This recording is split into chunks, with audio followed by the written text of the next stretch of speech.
Bike নিয়ে উইকেন্ডের ছুটিতে আজ চলে এলাম ঝাড়খণ্ডের সুন্দর পাহাড়ি শহর ঘাটশিলায়।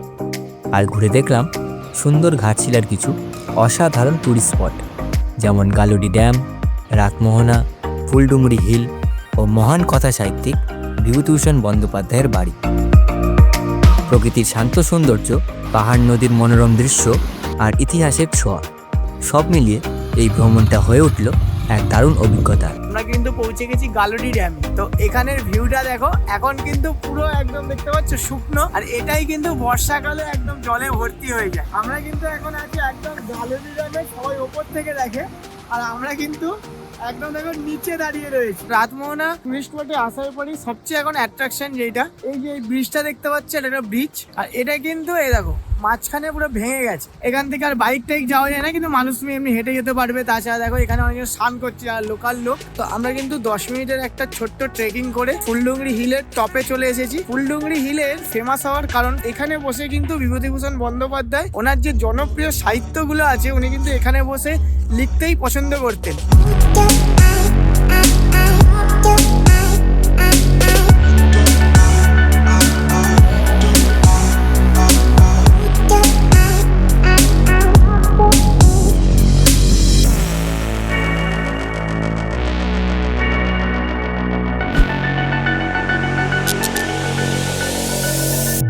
তোমরা আগের ভিডিওতে দেখেছো যে আমরা কলকাতা থেকে ঘাটশিলা চলে এসেছি। তো এখন আমরা যাব কিছু ঘাটশিলার টুরিস্ট স্পট ভিজিট করতে। তো চলো এই ব্লগটা শুরু করা যাক। তো hello guys, welcome to our YouTube channel to one destination. তোমাদের সবাইকে স্বাগত নতুন একটা ব্লগে। এখান থেকে কিন্তু ঘাটশিলার যে আমরা যে হোটেলে রয়েছে, একদম স্টেশনের পাশেই একটা হোটেলে রয়েছে। তো এখান থেকে টুরিস্ট স্পটগুলো কিন্তু সব সামনাসামনি। তো এই জন্য আর রাইডিং জ্যাকেট পরবো না, নর্মাল দেখো গেঞ্জি পরে নিয়েছি। এদিকে আকাশ রেডি হয়ে গেছে, হেলমেট রেডি। তো হেলমেট পরে নর্মাল ড্রেস পরেই কিন্তু এখন আমরা টুরিস্ট স্পটগুলো ভিজিট করতে যাব। তো চলো দেরি না করে আমরা হেলমেট পরে বেরোই, দেখা হচ্ছে গোপ্রো মোডে। তো আমরা হোটেল থেকে কিন্তু বেরিয়ে পড়েছি, আর আজকে আমরা প্রথম স্পট ভিজিট করবো হলো গালুডি ড্যাম। আর আমাদের হোটেল থেকে গালুডি ড্যামের দূরত্ব হচ্ছে 13 কিলোমিটার, যেটা গুগল ম্যাপ দেখাচ্ছে 21 মিনিট টাইম লাগবে। আর বেশি দূর নাই, সামনে থেকে গেলেই আমরা হাইওয়ে পেয়ে যাব। গালুডি ড্যামের অনেকগুলো আমি ভিডিও দেখেছি, সেখানে কিন্তু গালুডি ড্যাম দেখতে খুব সুন্দর লাগে। চলো নিজের চোখে দেখি। এইখানে তো পুলিশ কেন বুঝতে পারছি না। এখানে দেখলাম, আসার সময় দেখলাম, পুরো মেন রোড ধরে আসতাম, ওরম কিন্তু পুলিশ টুলিশ খুব কম ছিল না বললেই হয়। আর এখানে কিন্তু প্রচুর পুলিশ। তো আমরা হোটেল থেকে 2 কিলোমিটার আসার পরেই কিন্তু এরকম হাইওয়ে পেয়ে গেছি। আর এখান থেকে গালুডি ড্যামের দূরত্ব হচ্ছে আর 11 কিলোমিটার, যেটা গুগল ম্যাপ দেখাচ্ছে 16 মিনিট টাইম লাগবে। তো চলো আমরা গালুডি ড্যামের দিকে যাই।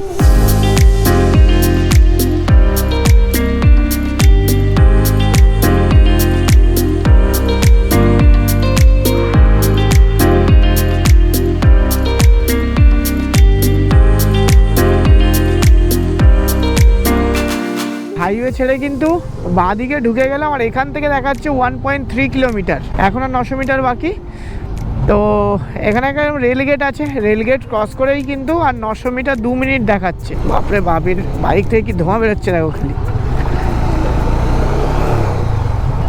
এটাই কিন্তু গালুডি ড্যাম। এখন যেহেতু শীতকাল আর জল হয়তো ছাড়েনি বা কিছু, পুরো শুকিয়ে রয়েছে। এগুলোই কিন্তু পুরো ভর্তি হয়ে যায় বর্ষাকালে, আর জল যখন ছাড়ে তখন পুরো একদম ভর্তি হয়ে যায়। এই হলো গালুডি ড্যাম। আর সামনে কিন্তু একটা ছোট পাহাড়ও রয়েছে, একদম ছোট। এখান থেকে একবার আমরা এক চক্কর মেরে আসি, এসে তারপর তোমাদের দেখাচ্ছি।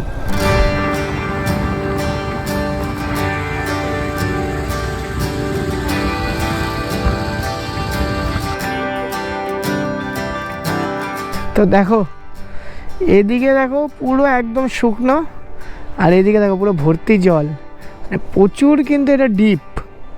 আমরা কত উপরে যে রয়েছি, 10 তলা বিল্ডিংয়ের ওপরে রয়েছি মনে হয়। এখন ঘড়িতে বাজে দুপুর 2:10, আর আমরা কিন্তু পৌঁছে গেছি গালুডি ড্যামে। তো এখানের ভিউটা দেখো, এখন কিন্তু পুরো একদম দেখতে পাচ্ছ শুকনো, আর এটাই কিন্তু বর্ষাকালে একদম জলে ভর্তি হয়ে যায়। আর এখানকার ভিউটা তোমাদের একবার আগে দেখাই। এই দেখো, এই যে এই জায়গাগুলো যে দেখছো পুরো শুকনো, এগুলো কিন্তু একদম বর্ষাকালে ভর্তি হয়ে যায়। এখন একরকম ভিউ লাগছে, এই জায়গাতেই তুমি যখন বর্ষাকালে আসবে তখন কিন্তু আরেক রকম ভিউ লাগবে। তো এখন বেশ সুন্দর লাগছে, বর্ষাকালে আলাদা লাগে। আর নিচ থেকে যে নদীয়া যাচ্ছে দেখছো, নদীর নাম হলো সুবর্ণরেখা নদী।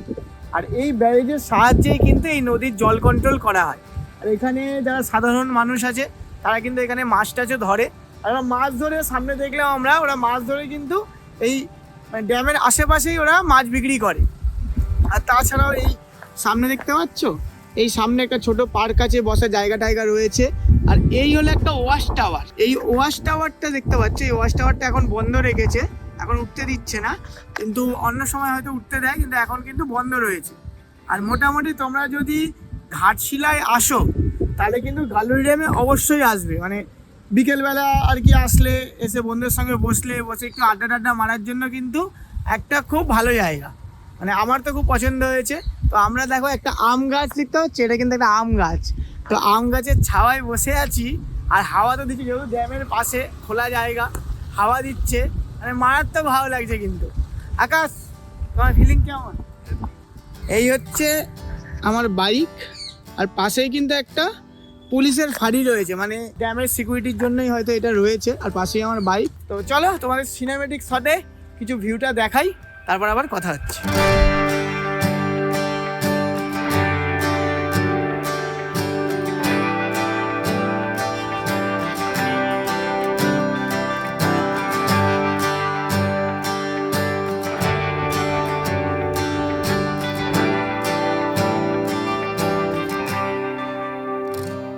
এই সামনে যে তোমাদের পুলিশ ফাঁড়িটা দেখাচ্ছিলাম এর আগে, তো ওখানে গিয়ে যে পুলিশটা ছিল সেখানে গিয়ে স্যার আমরা কি নিচে যেতে পারবো, এখানে দেখলাম সিঁড়ি রয়েছে, নিচে যেতে পারবো? তো স্যার বললে হ্যাঁ যেতে পারবো, এখন জল কম আছে, যেতে পারবো, অসুবিধা নেই। যখন জল বেশি হয় তখন তো অবভিয়াসলি যাওয়া যাবে না, তো এখন জল কম যেহেতু আছে যেতে পারবো। তারপর মানে সুযোগ আমাদের দিয়েছে, তো আমরা তো অবশ্যই নিচে যাবো। আর স্যারকে বললাম স্যার আমার দুটো হেলমেট আছে, একটুখানি আপনাদের কাছে রাখুন, আমরা এসে নিচ্ছি। তো ওনারা হেলমেটটা ওনাদের কাছে রেখে দিল। তো যাক, ভালো হয়েছে, নাহলে আবার হাতে করে হেলমেট নিয়ে ঘুরতে হতো। তো চলো এখানে সিঁড়ি আছে, তোমাদের দেখাই। হ্যাঁ এরকম কিন্তু এখানে সিঁড়ি রয়েছে অনেক, কিন্তু মানে সিঁড়ির যে গ্যাপিংগুলো এগুলো কিন্তু অনেক উঁচু উঁচু, তারাই নামবে যারা আবার উঠতে পারবে। মানে বয়স্ক মানুষ এটা না নামাই ভালো, কারণ উঠতে কিন্তু প্রচুর কষ্ট হবে। দেখো এখানকার অবস্থা দেখো, মানে নদীর তলায় সব কিন্তু এরকম থাকে গাছ, মানে এখন যেহেতু শীতকাল এই জন্য কিন্তু আমরা নামতেও পারলাম। আর নদীর তলায় বড় বড় পাথর টাথর রয়েছে। আর চলো তোমার সামনে থেকে ড্যামের, মানে ড্যামের যে ভিউটা, ড্যামের দরজা যেগুলো বলে ওগুলোও দেখাচ্ছি।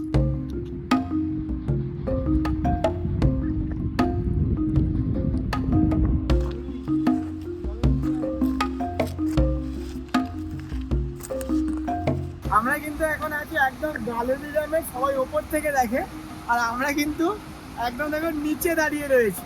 আর এইটা কিন্তু আমরা নদীর ওপর দাঁড়িয়ে, সুবর্ণরেখা নদীর ওপর দাঁড়িয়ে রয়েছি। তো এখন শীতকাল যেহেতু এই জন্য কিন্তু এত কাছাকাছি আমরা আসতে পেরেছি। আর এখানকার একবার গেটগুলো দেখো, এই গেটটা যেমন দেখছো খোলা, এই গেটটা খোলা, এই জল যাওয়া আসা করছে। আর এই গেট দেখো বন্ধ, দেখতে পাচ্ছ? তো এত সামনে থেকে আমি কিন্তু কোনোদিন ড্যাম দেখিনি, যেখানে আমি অনেক জায়গায় ড্যাম দেখেছি, কিন্তু আমরা ম্যাক্সিমাম ড্যাম দেখেছি ওই যে ওপরে দেখতে পাচ্ছি ওরকম ব্রিজ থেকে নিচে দেখেছি, কিন্তু এই সামনাসামনি হেঁটে এসে কিন্তু এই প্রথম ড্যাম দেখছি, মানে হেভি লাগছে। আর নদীর তলায় দেখো জলের স্রোতে না পাথরগুলো দেখো, সব দেখো পাথরগুলো সব কাটা কাটা কাটা কাটা দাগ। নদীর জলের স্রোতের জন্য কিন্তু এই পাথরগুলো এরকম কাটা কাটা কাটা কাটা ডিজাইন হয়ে গেছে বলতে পারো।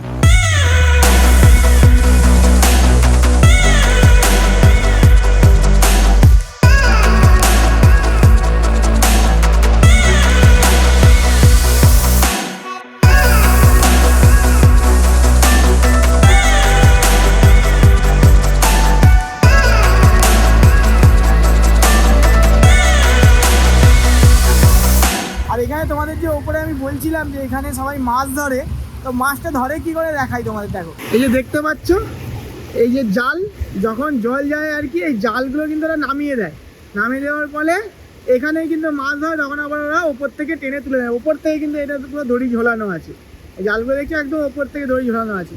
আরেকটা জিনিস দেখো, এই দেখো এটা হচ্ছে একটা স্কেল, মানে কত মিটার জল উঠছে এখানে কিন্তু পুরো একদম তোমার স্কেলের মতো দাগ করা আছে, দেখতে পাচ্ছ? তো গালুড়ি ড্যাম দেখে এখন আমরা রাতমোহনার দিকে যাচ্ছি। আর এই 200-400 মিটার আসার পরই খালি রাস্তাটা দেখো, পুরো লাল মাটির রাস্তা, খোয়া দিয়ে বানানো। তো দেখা যাক এরকম রাস্তা কত দূর থাকে। তো কলকাতা থেকে যখন আমরা আসছিলাম বারবার বলছিলাম রাস্তা খুব ভালো, রাস্তা খুব ভালো। তো দিয়েছি আপাতত এই রাস্তা।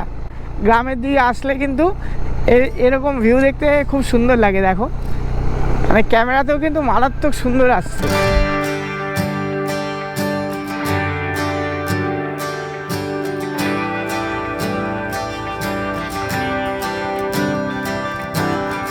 আমি তো রাতমোহনার চলে এসেছি। আর এখানে একটা ভালো জিনিস দেখতে পাচ্ছি, যেটা খাওয়ার দোকান আছে। মানে যাই হোক কিছু একটা তো খাওয়া যাবে। দেখো এদিকে কিন্তু পার্কিং করারও প্রচুর জায়গা রয়েছে। মানে এখানে সবাই হয়তো পিকনিক টিকনিকও করে, আর ভালো পিকনিকই করে বুঝলে, বিয়ার ফিয়ার মদের বোতল পড়ে আছে। তো আমরা রাতমোহনায় চলে এসেছি। তো আসার পর ঠিক আমাদের পেছন দিকেই পার্কিং আছে, ওখানে বাইকটা পার্কিং করেছি।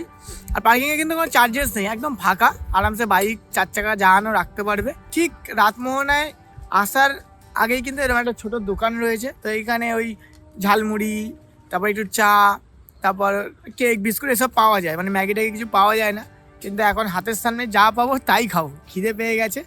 আর তোমাদের দেখাই, এই হচ্ছে দেখছো রাতমোহনা, এই হচ্ছে ভিউ। তো এখন প্রচণ্ড রোদ, তো আধা ঘন্টা আগে এখানে বসবো, খাবো দাবো, তারপর এখানে যাব। তো এইখানে কিন্তু যে ব্রিজটা দেখতে পাচ্ছ না, ব্রিজটা কিন্তু মাঝখানে ভাঙা আছে। তো তোমার সামনে গিয়ে দেখাবো। তো আপাতত ঝালমুড়ি বলেছি দাদাকে, ঝালমুড়ি মাখছে, তো আগে ঝালমুড়ি খেয়ে নেই, তারপর একটু রোদটা কমুক, ওইদিকে যাচ্ছি আধা ঘন্টা বাদে।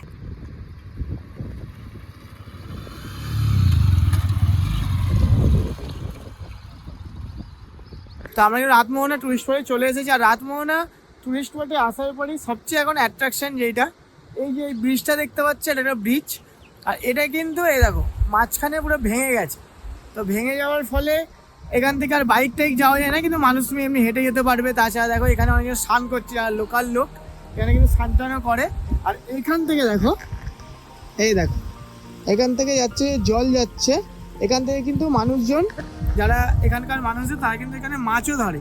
আর এইটা কিন্তু সুবর্ণরেখা নদী, এটা মানে আমরা যেটা তোমাদের দেখালাম ওখানে, ওই নদীটাই কিন্তু এটা সুবর্ণরেখা নদী। আর তাছাড়াও ওদিকে একটা ছোট ওয়াটারফল আছে, সেটা তোমাদের দেখাচ্ছি।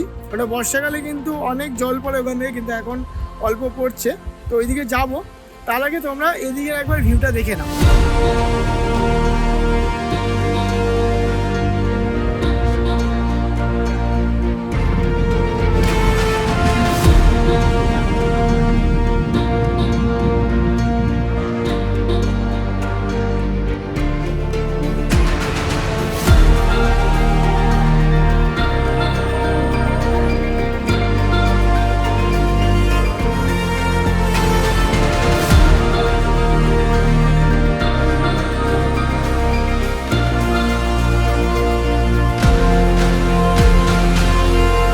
এতক্ষণ কিন্তু রাতমোহনার ব্রিজে ছিলাম, আর এখন এসছি দেখো এরকম একটা ঝর্ণা আছে একদম ব্রিজের অপোজিটেই, এরকম একটা ঝর্ণা রয়েছে। এটা কিন্তু বর্ষাকালে কিন্তু এখান থেকে অনেক জল পড়ে, এখন অল্প জল পড়ছে। আর বর্ষাকালে অনেকজন এসে এখানে স্নান টানও করে। তো এখন তো সবাই ওই দিকটা দেখতে পাচ্ছে, ওই দিকটা সবাই স্নান করছে, কিন্তু যখন এখান থেকে জল বেশি হয় তখন কিন্তু মানুষ এখানেও স্নান করে। আর এখানে একবার ভিউটা দেখো, পুরো একদম কিন্তু কাচের মতো স্বচ্ছ জল দেখতে পাচ্ছ। আর এখানে ফোনে হয়তো দেখা যাবে না, দাঁড়া তোমার দেখানোর চেষ্টা করি। দেখতে পাচ্ছ এই দেখো গুড়ি গুড়ি গুড়ি গুড়ি মাছ, দেখো কত গুড়ি গুড়ি গুড়ি গুড়ি মাছ, একদম ভর্তি গুড়ি গুড়ি গুড়ি মাছ। দেখতে কিন্তু বেশ ভালো লাগছে। আর যেহেতু ফাঁকা তো আরও ভালো লাগে। আর উপর দিকে দেখো একটা মন্দিরও রয়েছে।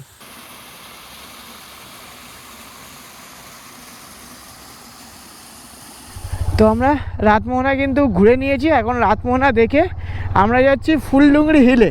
আর এখান থেকে ফুলডুঙরি হিলের দূরত্ব দেখাচ্ছে 5.8 কিলোমিটার, যেটা গুগল ম্যাপ দেখাচ্ছে 12 মিনিট সময় লাগবে। একটুখানি উপর দিকে উঠছি, পাহাড় পাহাড় ফিল আসছে, বুঝলে তো। পাহাড় পাহাড় ফিল আসলেই একটা আলাদা মজা লাগে। এই দেখো সেই নিচ থেকে যে মন্দিরটা দেখাচ্ছিলাম, এই মন্দিরটা। তো এই যে ডান দিকে দেখতে পাচ্ছ, এটা কিন্তু হিন্দুস্তান কপার লিমিটেড, এখান থেকে কিন্তু মাইনিং করে তামা বের করা হয়। আমরা কিন্তু চলে এসেছি ফুলডুঙরি হিলে। তো এখান থেকে কিন্তু আমাদের ট্রেকিং চালু হলো। তো ট্রেকিং খুব ছোটই। তো আমরা কিন্তু 10 মিনিটের একটা ছোট্ট ট্রেকিং করে ফুলডুংরি হিলের টপে চলে এসেছি। আর এই ফুলডুংরি হিলের ফেমাস হওয়ার কারণ, ফেমাস বা জনপ্রিয় যাই বলো, সেটা হওয়ার কারণ হলো এখানে বসে কিন্তু বিভূতিভূষণ বন্দ্যোপাধ্যায় ওনার যে জনপ্রিয় সাহিত্যগুলো আছে উনি কিন্তু এখানে বসে লিখতেই পছন্দ করতেন। ওনার জনপ্রিয় সাহিত্যের মধ্যে যেমন রয়েছে আরণ্যক, চাঁদের পাহাড়, পথের পাঁচালী, এগুলো কিন্তু খুবই জনপ্রিয়। তো এই জন্যই কিন্তু মানুষ যখন ঘাটশিলায় আসে তখন কিন্তু এই ফুলডুংরি পাহাড়টা অবশ্যই একবার ঘুরে যায়। তো এটা কিন্তু খুব নিলিবিলি একটা জায়গা, তোমাদের দেখাই। দেখো দেখো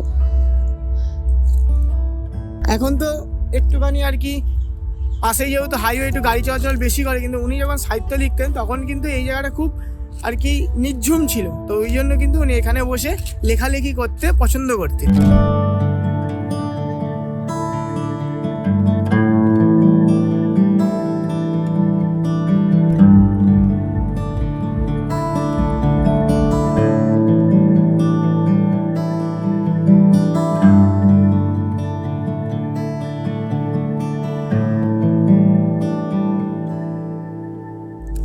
ফুলডুংরি হিলে কিন্তু আমরা কিছু সময় কাটালাম। তো এখন যাব আমরা বিভূতিভূষণ বন্দ্যোপাধ্যায়ের বাড়িতে।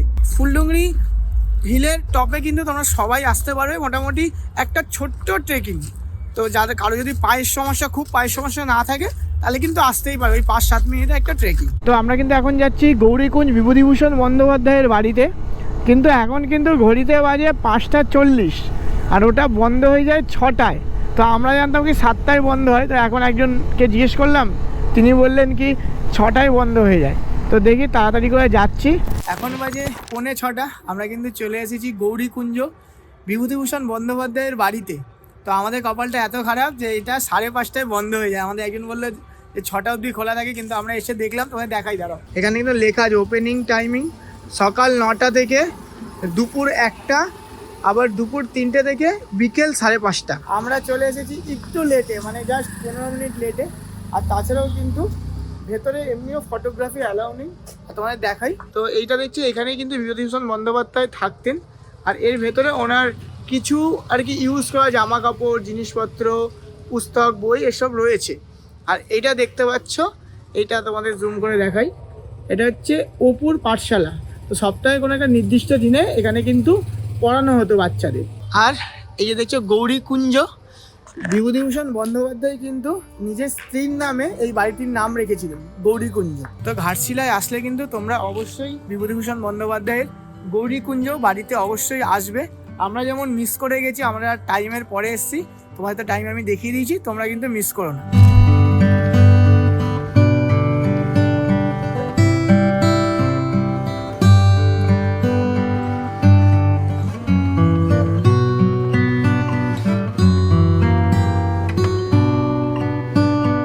এখন বাজে কিন্তু 6:45।